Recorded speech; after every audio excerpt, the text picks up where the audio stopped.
Assalamualaikum warahmatullahi wabarakatuh. Bismillahirrahmanirrahim. Alhamdulillahilladzi ahyana ba'dama amatana wa ilaihin nusur. Wa ba'du.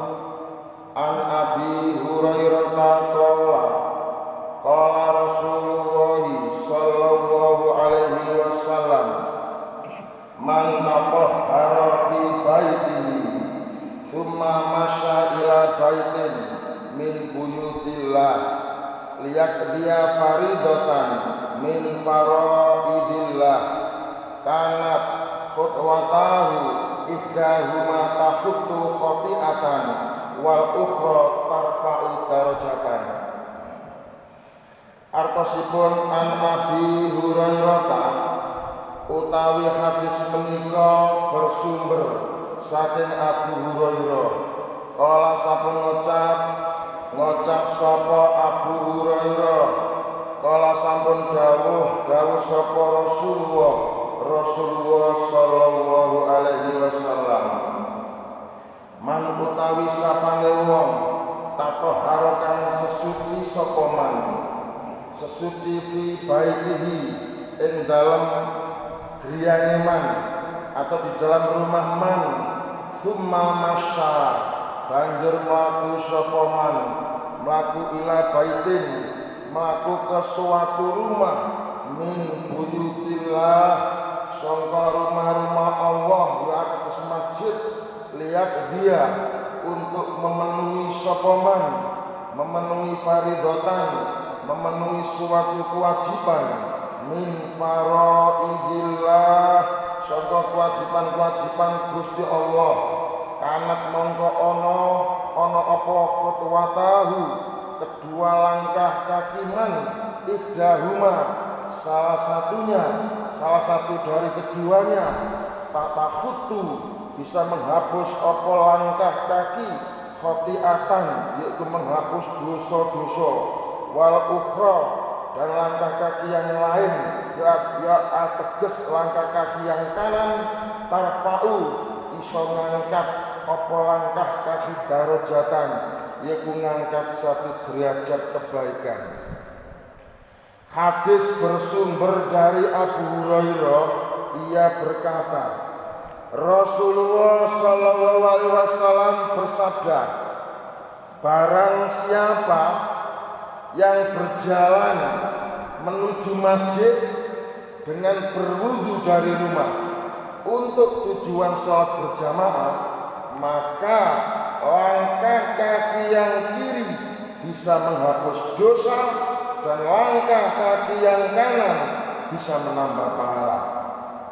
Para jamaah, bapak-bapak, ibu-ibu ingkang kula hormati, hadis ingkang sampun kula waos kula paringi judul, kula paringi bab, kula paringi tema inggih menika bab keutamaan berjalan menuju masjid untuk tujuan sholat berjamaah bisa menghapus dosa dan bisa menambah pahala.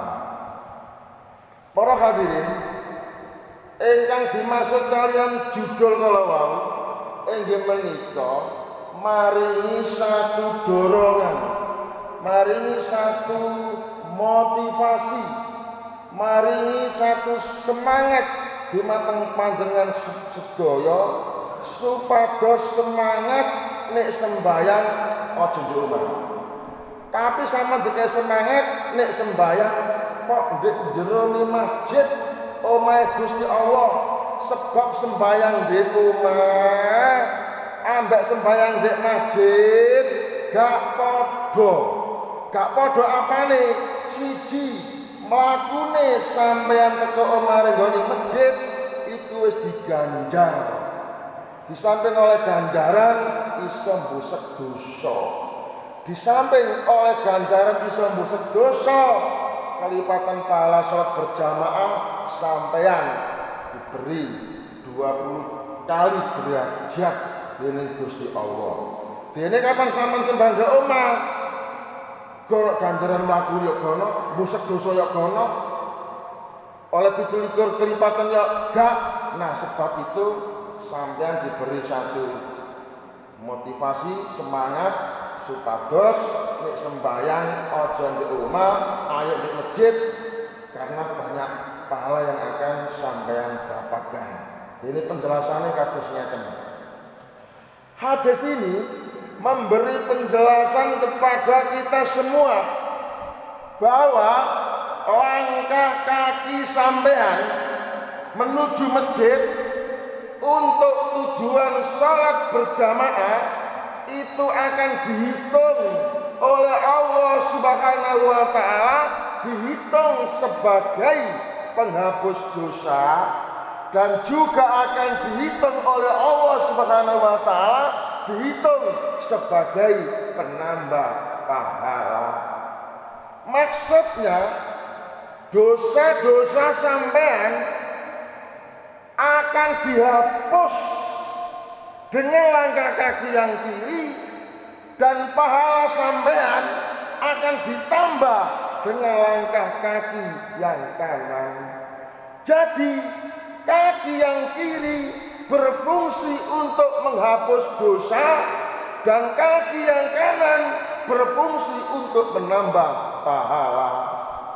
Jamaah salat subuh yang berbahagia, jika sampean pergi ke masjid untuk tujuan salat berjamaah, biasakanlah sampean itu sudah punya wudhu terlebih dahulu dari rumah.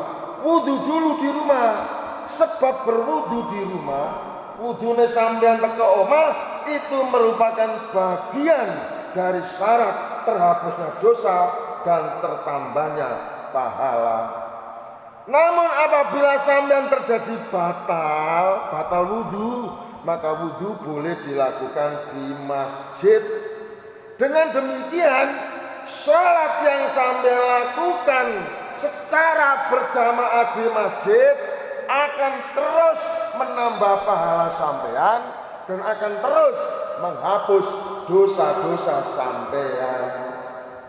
Sehingga semakin sampean itu sering pergi ke masjid, maka pahala sampean ya akan semakin menumpuk, akan semakin bertambah. Dosa-dosa sampean juga akan semakin berkurang. Nek kapan subuh ring masjid, zuhur ring masjid, asar ring masjid, maghrib ring masjid, isya ring masjid, dijamin mlebu swarga. Sebab apa? Ganjaran nambah terus kok. Dosa tambah entek kok. Ring diparani kapan gak ring swarga. Jika rumah sampean itu semakin jauh dari masjid, maka pahala sampean akan semakin besar dan dosa-dosa sampean akan semakin kecil. Oleh karena itu, bagi sampean yang punya rumah jauh dari masjid, tetap semangat. Karena rumah yang jauh dari masjid dipandang lebih afdal, dipandang lebih mulia dibanding rumah yang dekat dengan masjid. Dari perhitungan jauh dan dekat berjalan menuju ke masjid, maka setiap orang tidak sama pahalanya. Yang jauh tentu pahalanya lebih banyak dibanding dengan yang dekat. Oleh sebab itu, sampean nyoba piye cobaan engko beduk utawa wasar, sampean metu teko omah, sampe tumeka anduk masjid, kok hitung langkahe sampean lho ketemu pira. Tentu sing omahe adol kok jelas ketemune tambah akeh. Sing omahe parek ya ketemune sedikit. Langkah kaki sampean dari rumah menuju masjid, coba sampean hitung. Jika sampean punya 300 langkah, maka 300 itu dibagi 2, hasilnya 150. Sing 150 minangka jangkae sikil sing kiwa, sing 150 minangka jangkae atau langkae kaki sing tengen. Maka 150 itulah tambahnya pahala, dan 150 itulah kurangnya dosa. Terus ping 5, kapan sampean 5 waktu bisa mlebu masjid di ping 5? 150 ping 5 ketemu 750. Maka berarti sedina sewengi, sehari semalam pahala sampean bertambah 750 dan dosa sampean akan berkurang 750.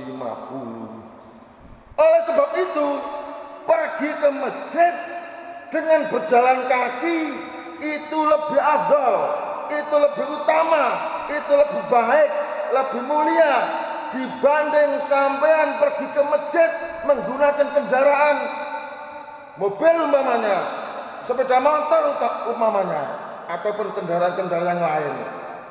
Nek dipek api-apian, isih apik mlaku sikil. Lunga masjid isih apik mlaku sikil katimbang mlaku sepeda motor. Sebab unine hadis sing diitung gak mumete plimbinge montore, tapi sing diitung iku langkah kakine, unine hadis. Namun kalau terlalu jauh seperti saya, rumah saya itu jauh, cah mosok kok mlaku gak ngandukno, maka menyesuaikan. Begitulah keutamaan salat berjamaah di masjid. Langkah kakinya saja sudah dihitung menambah pahala dan dihitung pula menghapus dosa. Maka sebab itu janganlah sampean sholat di rumah, ayo sholat di masjid. Sebab sholat di masjid pahalanya cukup banyak.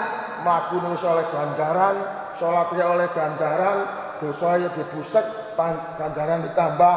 Inilah semangat kita bagi yang suka, senang sholat di masjid, karena sholat di masjid memang anjuran agama. Bapak Ibu hadirin, kiranya seperti itu yang dimaksud hadis yang saya baca. Semoga bisa kita pahami untuk diamalkan bersama. Sekian, ihdinas siratal mustaqim. Wassalamualaikum warahmatullahi wabarakatuh.